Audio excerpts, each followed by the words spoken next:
Em Belo Horizonte, nós temos hoje 3 grandes máfias. Nós não tivemos em Belo Horizonte, de fato, um prefeito ou uma prefeita que encarasse essa máfia. E eu tenho coragem.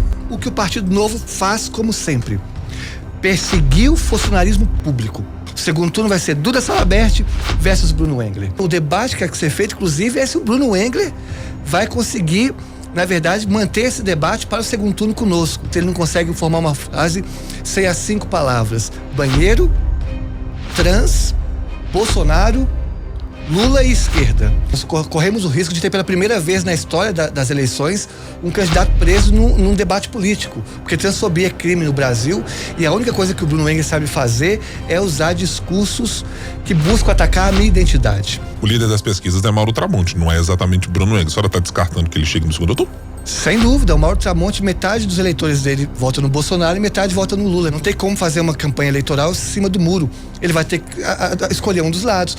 Ele vai ser o Celso Russomano de BH. Essa eleição de Belo Horizonte é a mais pulverizada do Brasil. O prefeito Fuad Noman, torço para que ele melhore, a se entender se ele vai conseguir se recuperar rapidamente para poder disputar de fato as eleições. Era para ter 10, 15 partidos me apoiando. Mas sendo uma pessoa trans, os partidos ficam reticentes, o que mostra que a questão da transfobia, ela é muito mais patente na política do que na cidade. Se somos o país que mais mata travestis do planeta, Belo Horizonte não tolera isso. Está mostrando que nós colocaremos uma travesti no segundo turno. Os principais nomes do cenário político passam por aqui. Café com Política. Hoje, recebendo a deputada federal pelo PDT, deputada por Minas Gerais, Duda Salabert. Deputado, muito bom dia, como vai? Vou muito bem, sempre feliz de estar aqui, porque sou admiradora dessa rádio, especificamente desse quadro. Bom dia, deputada, Bom prazer dia. tê-la aqui. Então vamos começar por uma novidade que eu confesso ter sido pego de surpresa sobre a CPI da Pampulha, na perspectiva colocada agora pela senhora para discutir esse tema no Congresso Nacional. O que a motivou nesse caso, deputado, para entrar nessa discussão sobre a CPI agora? É o primeiro ponto que eu acompanhava a questão da Pampulha na perspectiva de que está melhorando a qualidade da água da Pampulha, e de fato está. E achava que o ritmo era esse mesmo, um ritmo lento. E depois, ao mergulhar sobre as políticas que são feitas de despoluição de lagos e lagoas urbanas no Brasil, eu vi que o ritmo está muito lento. Se a gente pegar o caso do Paranauá, em Brasília, que toda semana que vou a Brasília, nada no Paranauá, que foi despoluído. Há exemplos também do Rio Pinheiros, que tem avançado consideravelmente na despoluição, e uma lagoa em Niterói também que conseguiu resultado muito mais positivo que a Lagoa do Pampulha num tempo menor e gastando menos dinheiro. E aí, entrando em contato com os relatórios do Ministério Público, do Tribunal de Contas, eu vi que foram, nos últimos 20 anos, gastos mais de quase 2 bilhões de reais para despoluir a Lagoa da Pampulha. E ao aprofundar sobre esses documentos do Ministério Público, veio um dado alarmante, que as empresas que deveriam despoluir a Lagoa da Pampulha estão, na verdade, matando a lagoa, retirando sedimentos do fundo da lagoa e depositando nas enseadas, o que causa amputação da Lagoa da Pampulha. E se essas amputações continuarem, isso já é visto no mapa, a região onde, por exemplo, 6 das 8 nascentes da Lagoa da Pampulha vão secar, o que pode fazer de fato que a lagoa na próxima década, pelo menos metade dela se perca. Então há que se discutir, investigar em campo da CPI essas empresas que estão lucrando muito, na verdade, para poder matar a Lagoa da Pampulha e apresentar um resultado muito tímido de avanço e que vai lucrando com a lagoa suja. Eu vou perguntar para a senhora, deputada, a mesma coisa que eu perguntei para o Braulio Lara, vereador de Belo Horizonte, que é relator da CPI da Pampulha.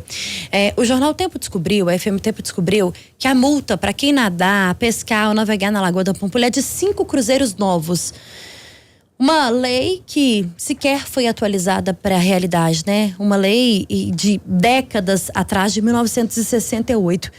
Por que a prefeitura, o poder público, não atualiza essa lei, por exemplo, e parece não ter conhecimento dessa realidade da Lagoa da Pampulha, que é apresentada na CPI, que é apresentada pela senhora aqui agora? Eu acho que, primeiro, há 2 pontos são importantes. Respeito o debate que houve na Câmara Municipal, mas a CPI, puxada pelo Partido Novo na Câmara Municipal, tinha 2 objetivos. O primeiro objetivo era causar um clima ruim em relação ao ambiente político da capital, e segundo, perseguir servidores da prefeitura que fazem um trabalho técnico muito importante, e declara que todo o meu respeito aos servidores. O que a CPI deveria ter feito na Câmara Municipal e não fez, daí a importância da CPI que a gente vai levar para a esfera federal, é discutir empresas que deveriam despoluir a Lagoa da Pampulha, mas estão de fato matando a Lagoa da Pampulha. E o que eu digo, na verdade, que o problema é muito mais profundo. Em Belo Horizonte, nós temos hoje 3 grandes máfias. Primeiro, a máfia da Lagoa da Pampulha, que lucra com a Lagoa Suja e que nos últimos 20 anos foram gastos 2 bilhões de reais para ter avanços tímidos da Lagoa e amputar pedaços da Lagoa. A segunda grande máfia, a máfia do lixo, essa máfia que faz com que o atual contrato obrigue que Belo Horizonte tenha que aterrar por dia cerca de 3 toneladas de lixo no aterro sanitário. Se não o fizer, paga multa. E Belo Horizonte gera em média 2 toneladas de lixo por dia. Ou seja, nós pagamos multa, não chegamos na meta e impede o crescimento da chamada coleta seletiva. E a terceira e última máfia é a máfia do transporte público, que faz com que Belo Horizonte tenha uma das passagens mais caras e um dos piores transportes públicos de BH. Do Brasil. Essas 3 máfias impedem que Belo Horizonte cresça. E há que fazer um debate profundo sobre essas máfias. A CPI é um dos instrumentos, mas para além disso, acho que tem um prefeito ou uma prefeita que encara de fato essas máfias e não vire as costas como as últimas gestões o fizeram. Eu quero daqui a pouco destrinchar um pouco mais essa conversa sobre máfia, deputada, mas antes quero lhe perguntar sobre uma crítica que foi feita à apresentação da sua proposta da CPI, exatamente pelo vereador Braulio Lara e pela pré-candidata Luísa Barreto do Partido Novo. É de que a senhora, por exemplo, quando esteve na Câmara Municipal de Belo Horizonte, não se preocupou com a CPI da Lagoa da Pampulha e que agora, no período próximo às eleições, o fez. Como é que a senhora avalia essa crítica? Primeiro ponto, há uma frase que é atribuída ao Kant, que não basta estar certo, as razões também devem estar corretas. O pedido de uma CPI é correto, mas quais razões motivavam a CPI proposta pelo Partido Novo? Era endossar o que o Partido Novo faz como sempre: perseguir o funcionarismo público. Eles tinham único e exclusivamente o objetivo de perseguir os funcionários públicos da Prefeitura de Belo Horizonte. Sendo que o problema central da Lagoa da Pampulha é de empresas que criam de forma simbiótica uma relação corrupta com políticos para lucrar em cima disso. E eu sabia perfeitamente que a CPI não iria pelo lado político e nem de olhar as empresas que estão lucrando com a morte da Lagoa da Pampulha. E o segundo ponto, que o Partido Novo fez na Câmara Municipal durante esses 4 anos foi exclusivamente causar um caos na esfera política de Belo Horizonte. Vamos lembrar que os vereadores do Partido Novo votaram contra o empréstimo na Vilarinho. E votaram contra, não foi por questões políticas ou técnicas, votaram exclusivamente para desgastar o então prefeito Alexandre Calil. Por isso que eles vão ter na UNA o resultado. Hoje nós temos 3 vereadores do Partido Novo e 3 vai cair para 0, porque ninguém vai ser eleito. Eu tenho contato, inclusive, com quem está montando a chapa do Partido Novo e mostra que está um problema, um absurdo lá dentro que não vai eleger ninguém. Resultado de que nós temos 3 vereadores hoje na casa que buscam exclusivamente sangrar a prefeitura e não propor algo de novo. Fazer oposição é importante, mas a oposição tem que ser responsável. Você votar contra o empréstimo para combater as enchentes só para sangrar a prefeitura, fazer uma CPI exclusivamente para perseguir servidores que fazem um trabalho técnico importante e desconsiderar que há empresas lucrando com a máfia da Pampulha, eu não vou participar disso. Então, primeiro que não pediram para eu assinar. E se pedisse, eu ia dizer que não, porque não concordo com esse método que eles atuam, que é de querer perseguir servidores da Prefeitura de Belo Horizonte. O problema não está nos servidores, está nas empresas que lucram com a Lagoa Suja. Então é isso que a senhora defende, que as empresas precisam ser punidas e não aqueles servidores. Os servidores que estavam ali, acho que tem que fazer a CPI para investigar, mas os servidores da prefeitura fazem um trabalho técnico e correto. O que há por trás é uma máfia que envolve as empresas e políticos e que a CPI não toca nesse assunto. Deixa eu perguntar então sobre esta segunda parte, numa máfia que envolve empresas e políticos. Estamos falando de 20 anos e a senhora mencionou esse espaço temporal de quando a Lagoa da Pampulha tem recebido esse tipo de tratamento.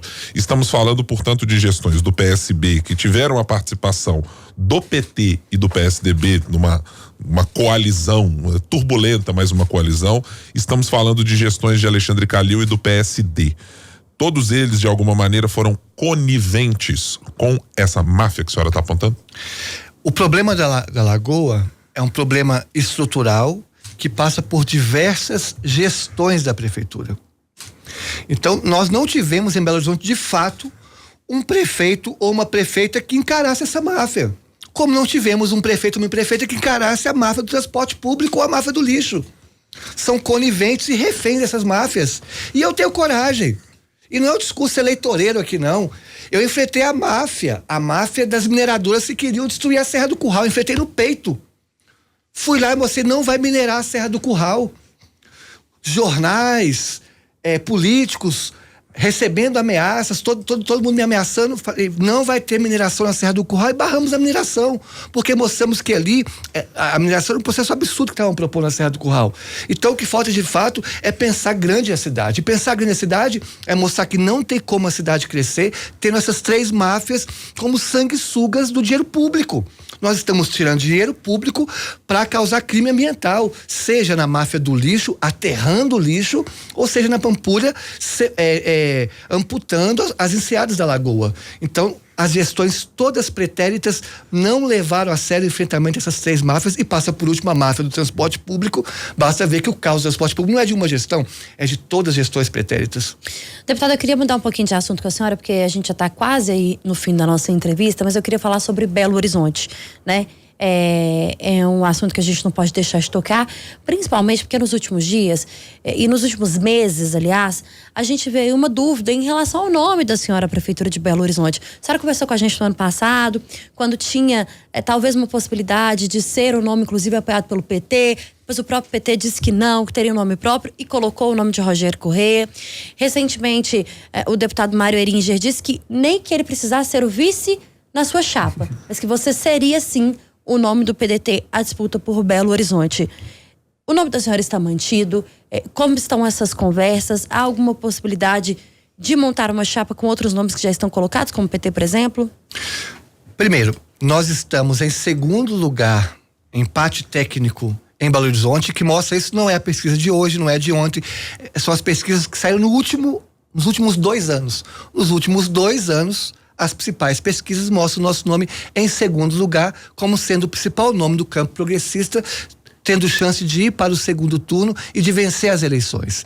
Eu tenho convicção de que o cenário que está se construindo é para ter o segundo turno entre mim contra o Bruno Engler. O segundo turno vai ser Duda Salabert versus Bruno Engler.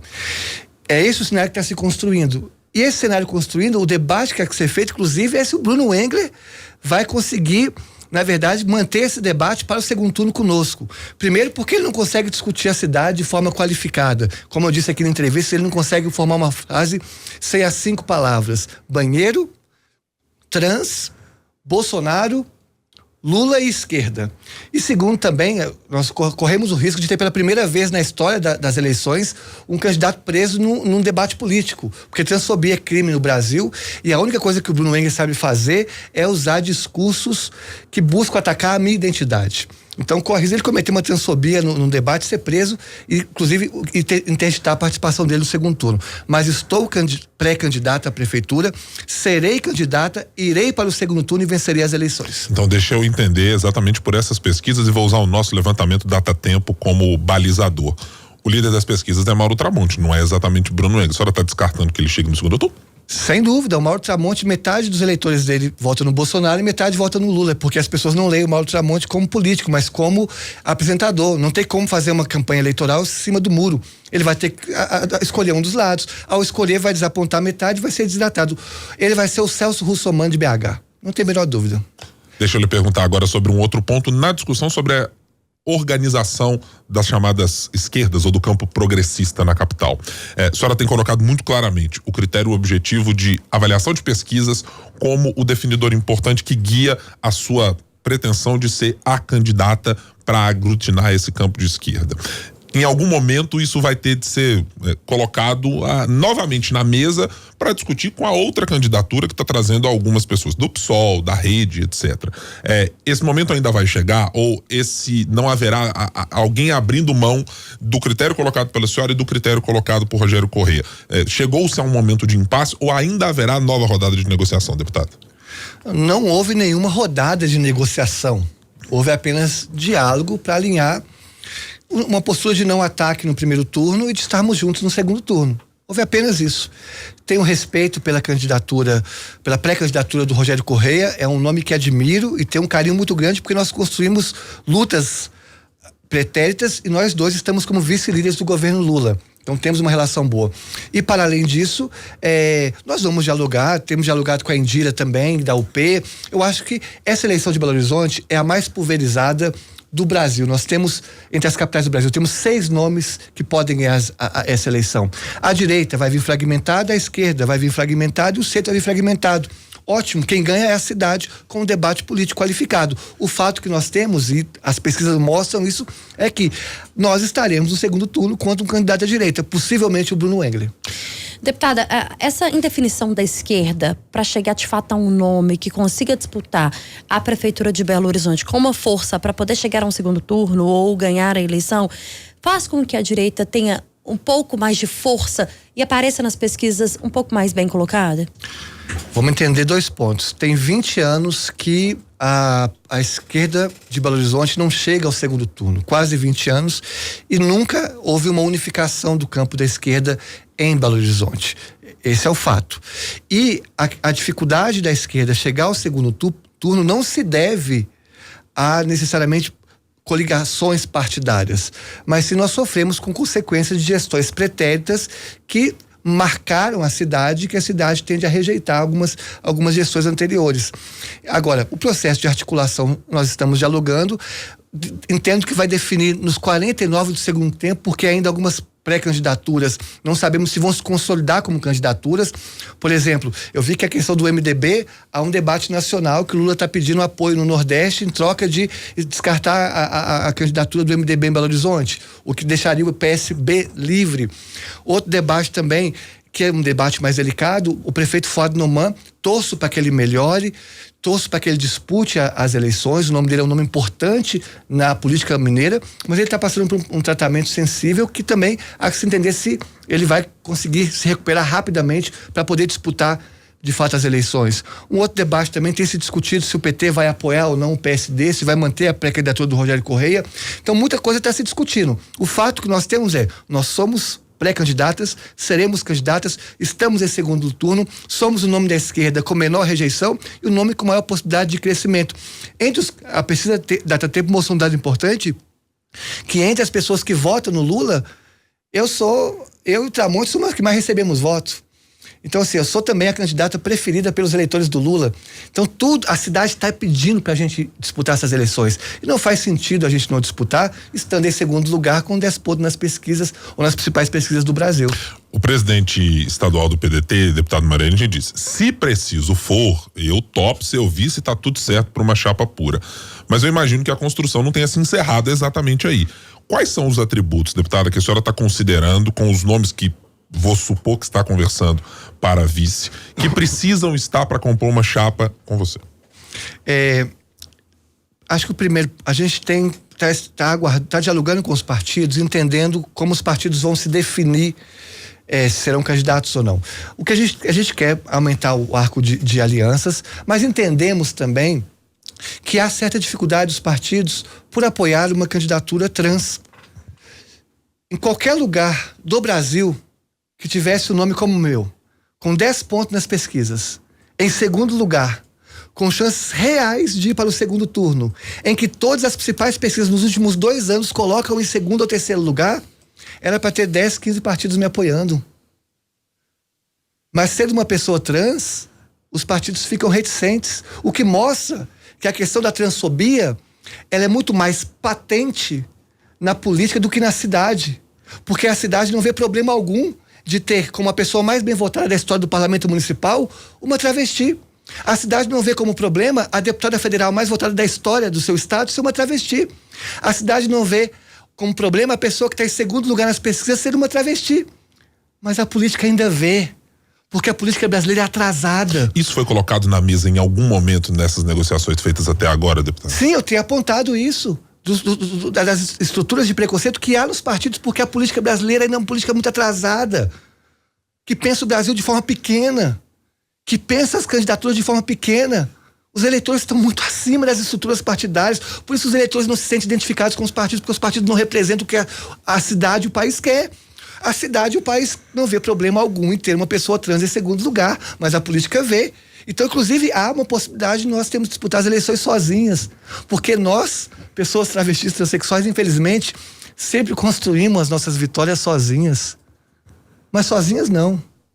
Nós estamos com o povo, que nos coloca em segundo lugar, que mostra que Belo Horizonte não vai tolerar o preconceito. Se no Brasil 90% das travestis estão na prostituição, se 41% das travestis estão com HIV, se 91% das travestis não concluíram o ensino médio, se somos o país que mais mata travestis do planeta, Belo Horizonte não tolera isso. E está mostrando que nós colocaremos uma travesti no segundo turno. Por isso eu tenho muito orgulho por Belo Horizonte, por isso que não vou recuar. Porque nunca recuaram pra gente. Nunca recuaram pra gente. Pelo contrário, sempre nos expulsaram das estruturas de poder.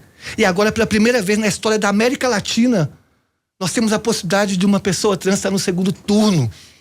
Mais do que uma questão eleitoral, uma questão política. Nós estamos mostrando para a sociedade que é possível transformar, que é possível superar os preconceitos.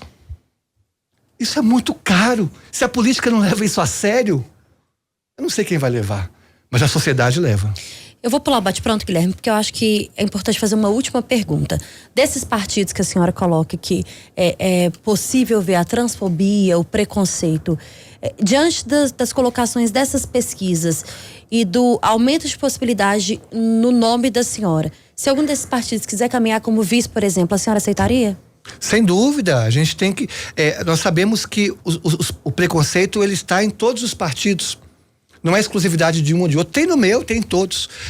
Agora, nós estamos dialogando com os partidos para que somem conosco e que façam uma candidatura histórica. Uma candidatura histórica com chances reais de vencer as eleições. Mas não há problema algum de ter esse apoio de partidos. Pelo contrário, convido como o deputado Rogério Correia para ser nosso vice, convido a Federação PT, PSOL, a Federação do PT, a Federação do PSOL, para estar conosco, Rede, PCdoB, e vamos construir uma grande frente e vencer essas eleições. Deputada federal Duda Salabert, pré-candidata à Prefeitura de Belo Horizonte nesse ano de 2024, sempre bom tê-la aqui conosco. Muito obrigado pela presença no Café com Política mais uma vez, deputada. Eu que agradeço e sempre reitero, sou fã de vocês, obrigada por tudo que vocês têm feito pelo jornalismo do Brasil. Obrigada, viu, deputada? É sempre bom tê-la aqui. A gente vai conversar muito e muito mais durante esse período eleitoral e depois dele também, eu tenho certeza.